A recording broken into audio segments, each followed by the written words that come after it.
Hi friends, welcome to the Aspire and Acquire podcast. I'm your host Sandeep Suri. Join me for listening to some incredible stories about some of the best professionals from very diverse fields like combat flying, robotic surgery, dancing, tea farming, journalism, deep sea diving, and so on. These accomplished professionals are not just outstanding in their jobs, but also have unique stories to share with us. We have tried to make the show truly global by having these guests from different parts of the world. So without further ado, let's dive into the session.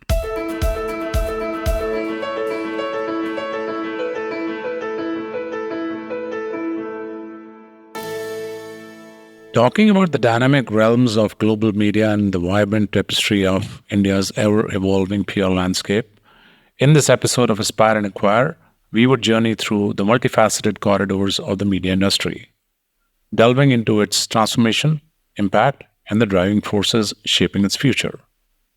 From traditional journalism to the digital revolution, we will explore the seismic shifts, trends, and how the players in this dynamic industry are redefining the narratives.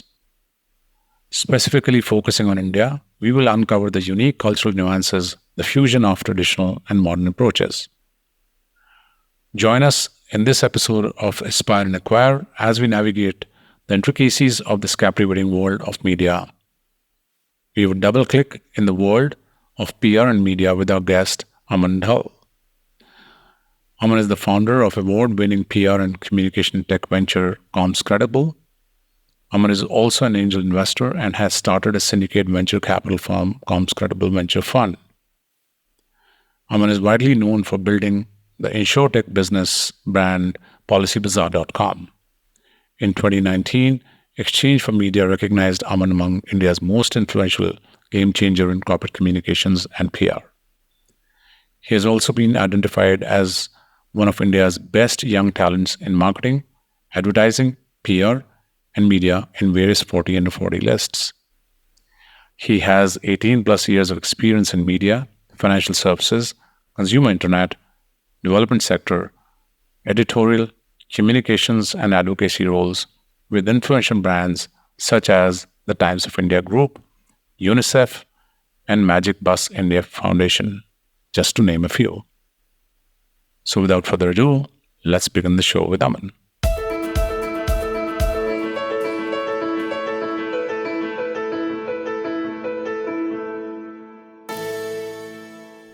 Hi, Aman. Welcome to Aspire and Acquire.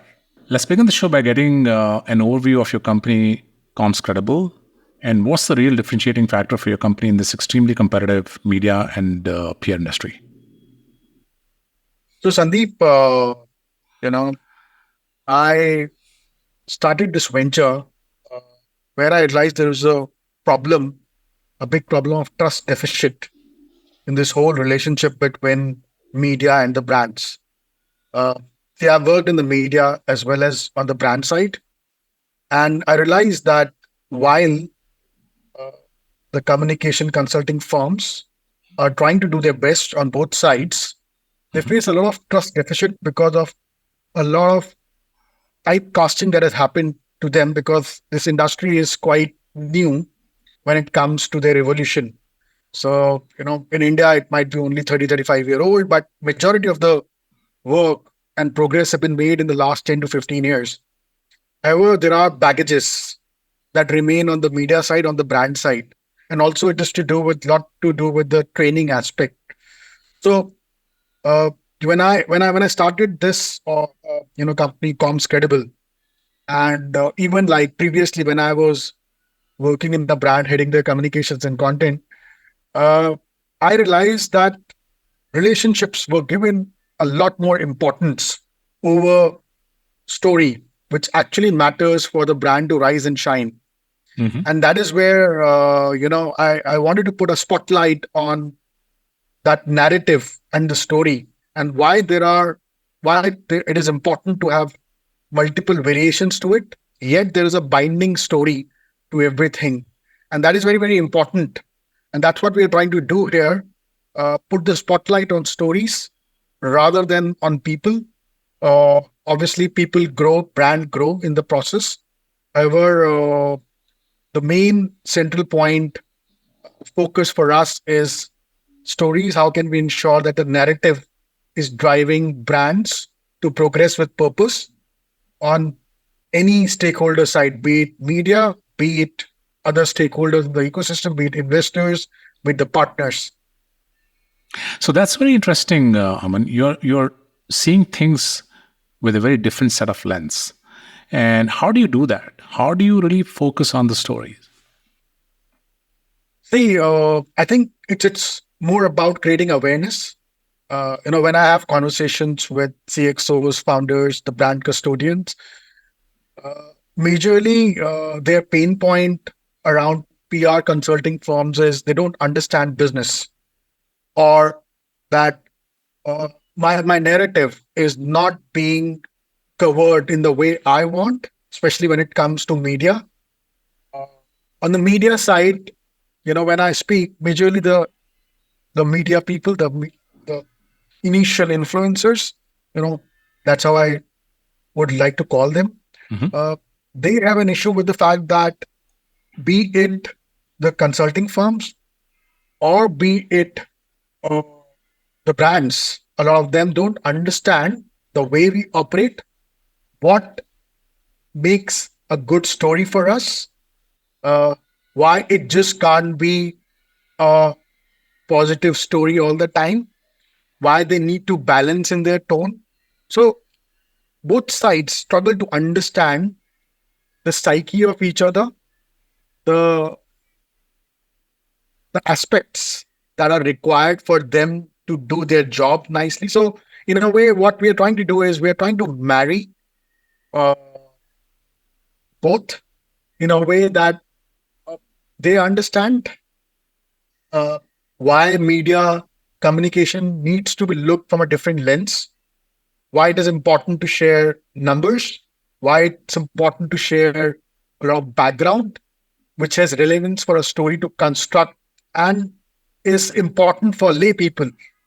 Uh, and on the media side, it's all about, talking to them in a way that you're trying to ensure that you are acting like a brand ambassador, yet you are trying to work in making their story succeed. In a way, they're also pitching that to their editors.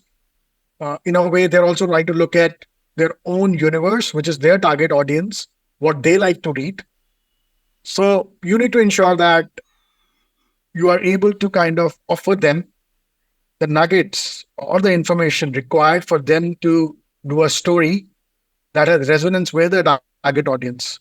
So so it's more about the mental preparation, making them more aware where they are going wrong, why this stakeholder needs a different communication. Just like an investor might need a different communication from a consumer, Mhm. the media side also needs a different communication.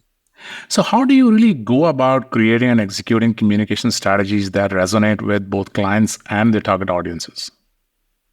See, it's all about first mapping what their problem is, uh, and then obviously working out a plan where we try to identify the real ingredient from a the central story perspective, and then breaking it down into different stories. It could be, say, from, if the technology is important, so there would be a couple of story angles from a technology perspective. If the spotlight is on the brand, how the brand has grown, how the brand equity has resonated with the consumers. So some stories from that angle. uh, Similarly, from a business perspective, you will again try to look at, okay, from a category perspective, where does this brand stand out. So as I mentioned previously also, it's about first having a problem statement, then kind of coming up with a central narrative, and then breaking it down. uh, Having said that, uh, when you even break down the narrative, have a strategy in place, you need to be flexible. Mhm. uh, you need to be flexible with your mindset. So we have a system where we have kind of flexibility incorporated, where we say, okay, if this doesn't work out, this is our plan B. At the same Yeah. time, I think it's very, very important that this is organic. This is not paid. Yeah. A lot of companies don't understand. that aspect. It's like Yeah, paid genuine is always, I influencing. believe, paid is always easier, and Yeah, organic is definitely more tough. it's more tough. You are trying to make them buy into your story. Sure. They Yeah. should feel and resonate with it. It just can't be, and it would happen over a period of time. It just won't happen. You say something and they will buy into it. Obviously, your pedigree, your experience matters a lot here. Sure. Who is saying that? And I feel somewhere, I always say this, that with bigger brands, it's all about newer initiatives or repositioning. They will listen to you, the media, because you are already an established brand. Mhm. So anything you say has a stamp of trust and credibility. However, having said that, when you reposition or start a new line of business, is where what tactics you use is very, very critical. Similarly, on a startup side, that's the most difficult brand visibility you build through organic means. And it requires a lot of effort to Yeah. kind of convince, influence. And that is where, experience matters. The people who are putting that brand forward, uh, who's representing you, that matters a lot. Uh, and again, here, there are a lot of filters for media organizations. And that has come with the fact that media is also struggling to kind of scale up in their revenues. And they are also trying alternative models. Somewhere there are more filters in terms of uh, story that goes out uh, organically. Uh, they have started to kind of filter in terms of, okay, if you are this turnover, then we might publish you in a standalone story. But yeah, we can do some industry stories if you have some relevant comments. So it's a lot of influence building over a period of time, Mhm. and for brands to understand what it can do organically once it starts to build an ecosystem. Uh, so you need to be patient here. You need to Yeah. work with your stakeholders. And a lot of people, or a lot of brands also think that, okay, once I have these relationships built, the role of a consulting firm is not required. And I've seen this short term myopic approach, especially in India, a lot. Mm. Uh, and again, I think I want to say that story needs to be in the spotlight, not the relationships. You might be able to, these people might have heard you to have those relationships. But having said that, they are in the industry for a long period of time. Yeah. They understand how narratives change. So they have got a much more in depth understanding of the evolution of media. And you need to also understand maybe you understand relationships, maybe one or two more people in your company understand, but you need more hands. Mm. You need more people to tell your narrative. Uh, why do you hire brand ambassadors? Why do you need consumers to say good things that you use as testimonials? Yeah. The So, same ways, you need partners yeah. who say good things about you, who narrate your story. Yeah. So Aman, I would like to switch gears here. Want to understand, in this digital age, online presence is vital for any business. How do you navigate the challenges of managing a client's online reputation and ensuring a positive digital footprint? See, there are tools these days which can tell you about your online reputation, the kind of tonality that your stories are entailing, and there are a lot of things here. But I think the bottom line is, it's still traditional. I would put it like this, when you say online reputation, there are two aspects.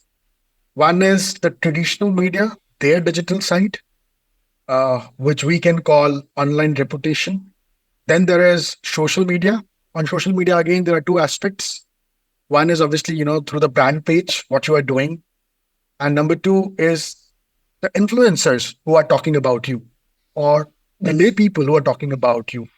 So there could be a consumer who might be ranting about you, and there could be an influencer who might be just trying to get a fancy of you, who wants to talk about you because he's an influencer, he or she is an influencer in that particular category.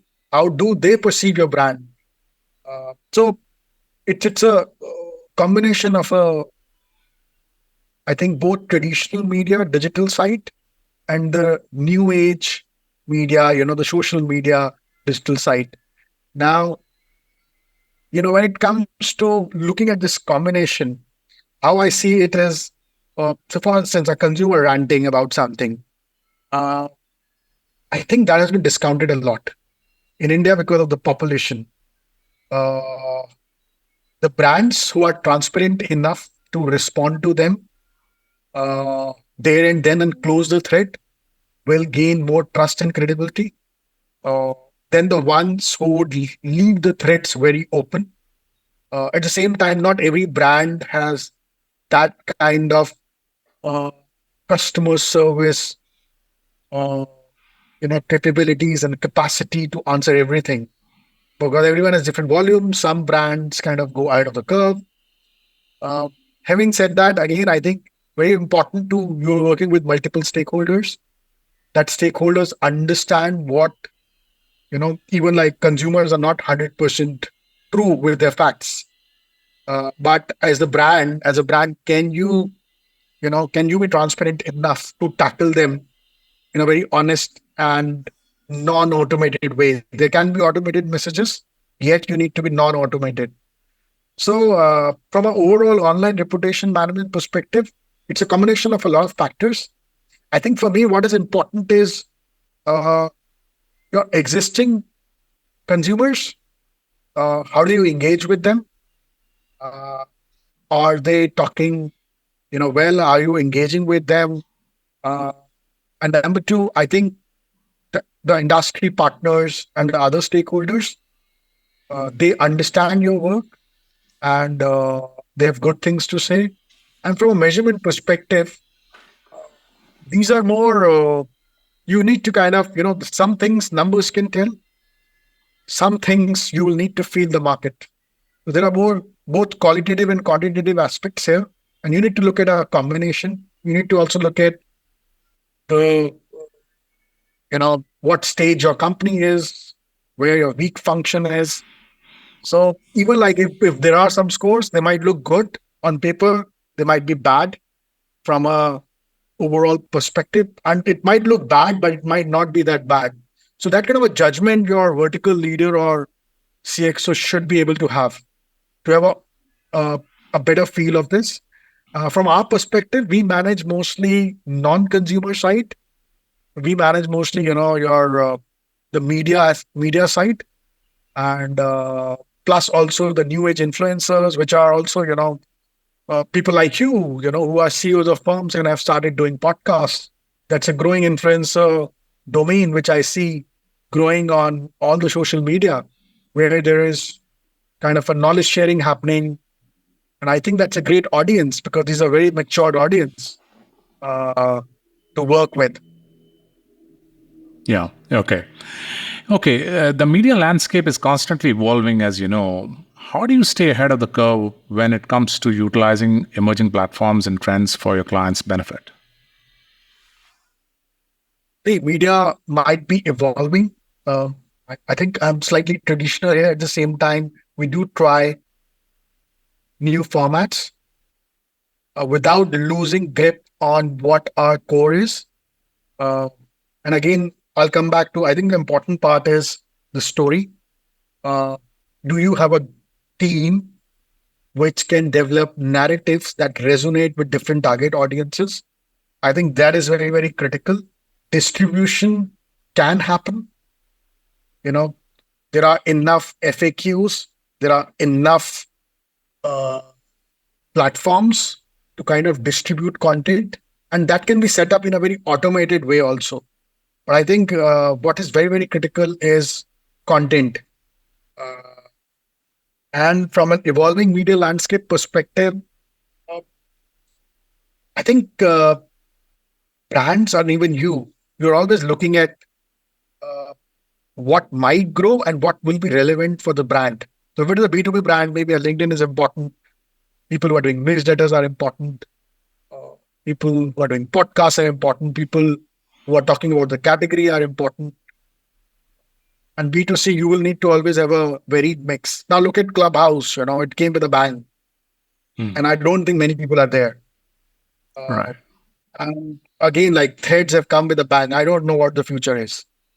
There is I think on the social media side, overcrowded. I think for brands like X, previously Twitter, known as Twitter, the idea should be to kind of ensure that they're able to keep hooking their audience with relevant features and don't let them go anywhere. And for the newer brand, it's much more difficult. Anything I think that comes with too much of a bang, I feel fades out. Then something which grows steadily. At least, that's what my experience is. Anything that comes with too much of a bang has usually faded out. Let's see, what happens with Chat GPT. Uh, while it's a great, I think I will say Chat GPT, every platform is kind of offer you the same thing. Uh, Even a Gmail app, I think, started kind of giving that AI kind of input. You give me the point, I'll draft you a mail. Similarly, it goes with LinkedIn or other platforms. So everything will start looking very similar, or everyone will start offering the same things. So let's see, early days, Mhm. I think how do they monetize and how do they stay relevant? Also, with content creators, if everything starts to look very similar, will brands kind of, engage with them? Let's see, there's a huge question mark. Yeah, yeah. When you're talking to a PR agency, no communication or no conversation is complete unless you talk about crisis management. So, crisis communication is an essential aspect of PR, right? Can you just talk us through how your company helps clients manage and recover from PR crisis when while minimizing damage to their brand? See, the thing is, like, if there is a crisis, there will be little damage, or you can't get away with it. I think there are always tactics. Uh, it also depends on the speed of the organization. Uh, we are as good as uh, the brand that we are working with. While we can execute, we need approvals, we need trust, we need transparency. Uh, Again, a challenge what I have seen in this industry is uh, people don't look at you as an extended team. However, we are trying to again, like, kind of fix that. At least with the brands that we are working with, we have seen a lot of trust and transparency. And I'm kind of indebted to them that the faith that they have placed in us, we're able to always do the best for them. Coming back again, like, see, crisis, however templates you may have, uh, when a crisis gets struck, it's also about your maturity. Do you kind of, I would say, even if there is the worst of the thing that comes, a lot of people think that by not tackling it or responding to it will kill it. I think that's a wrong notion. Uh, any little thing can become bigger. Any bigger thing can fade in a day. So you really don't know. But I would say very important part is communicate. And I was just talking about the fact that you need to communicate with a lot of facts and transparency. Even if there is a slight tip from your side in terms of how the situation should be, you should communicate rather than make it more speculative for anyone to kind of jump onto it and say 10 things and make it snowball into a bigger controversy. So I always say that even if there is a little bad news, say it yourself and say it through your most credible people in the organization.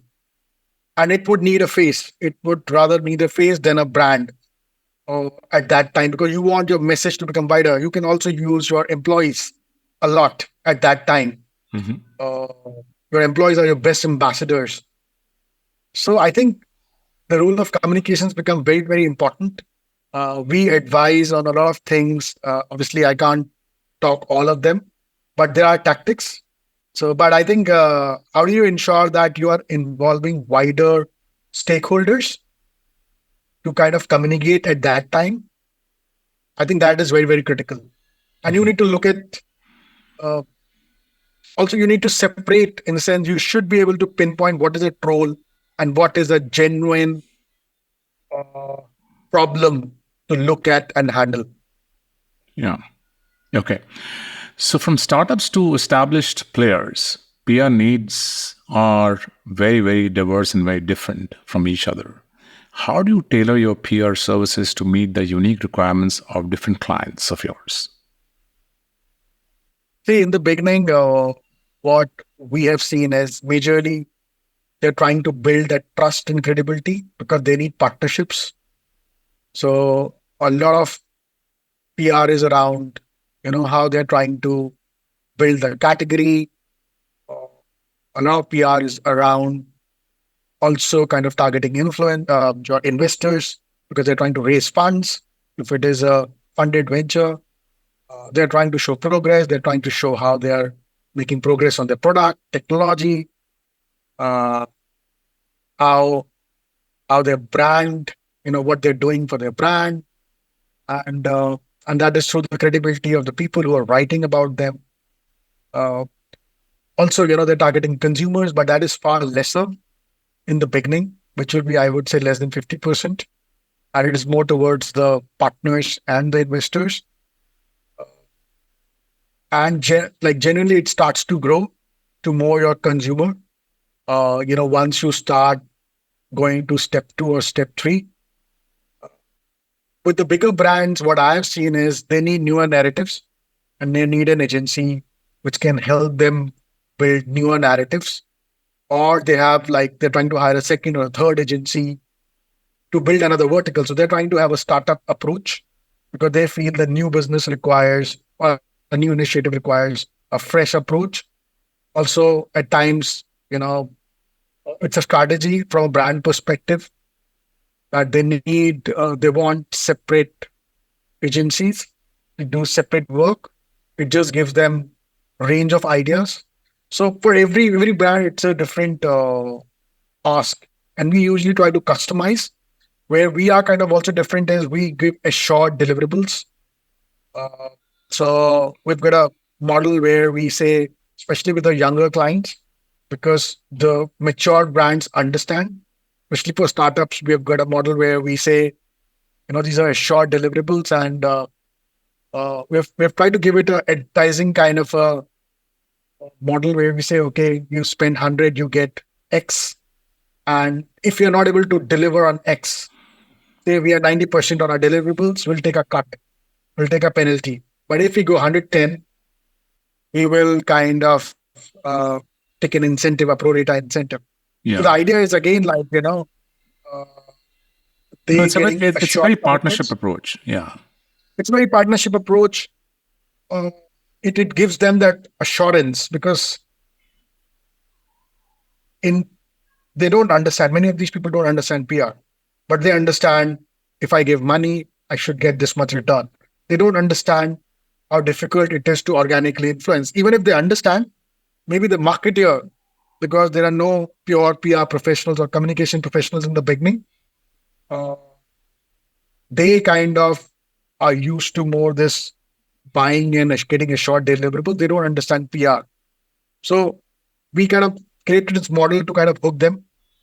And we are very, very sure on our content. And that's where, we are very, very different and unique. Uh, it's not about incentives. We are happy to take penalties, and which Right. kind of I feel, has kind of helped us grow because brands then understand, these people are taking risks. And suddenly, you start to get business much more. And there is a word of mouth which spreads. Yeah. So finally, Aman, what do you find most rewarding about working in the PR and communication industry, and what keeps you motivated to drive your company's success? So, see, I've been you're working multiple brands, uh, you're working on multiple narratives. Every day is a new day. So it's very challenging being in this industry where things evolve very fast with technology also.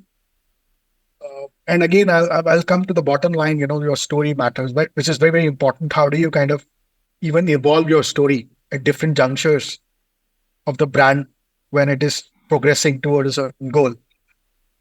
So for us, a lot of motivation comes from the fact that we are looking to we're very, very excited with working with startups because we feel that they need a lot of support from a story making and storytelling perspective.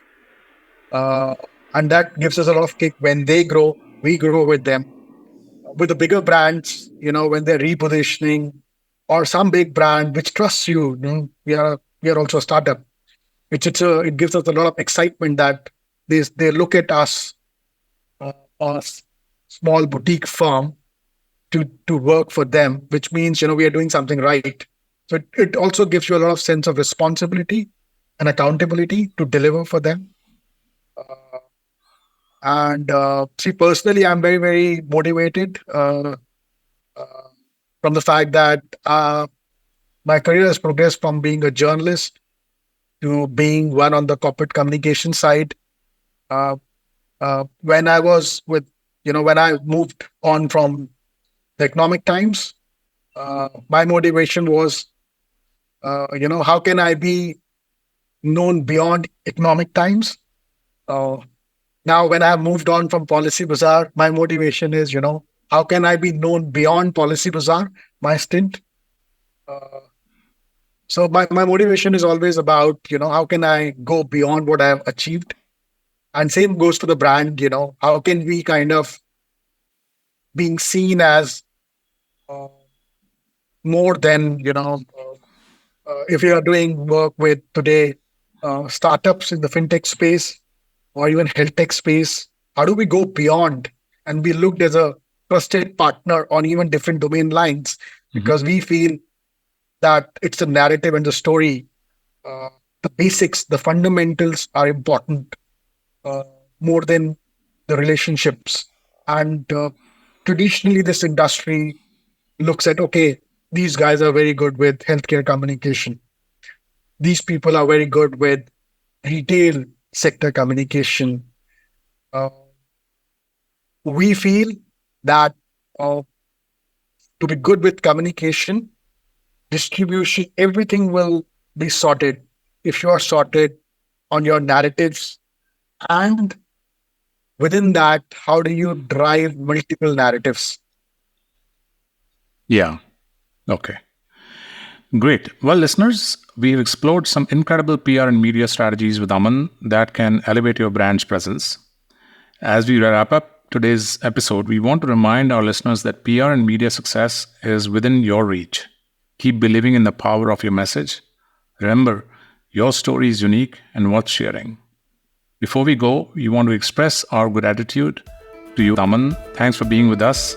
Stay tuned for more exciting episodes. And until then, keep making headlines. Goodbye for now.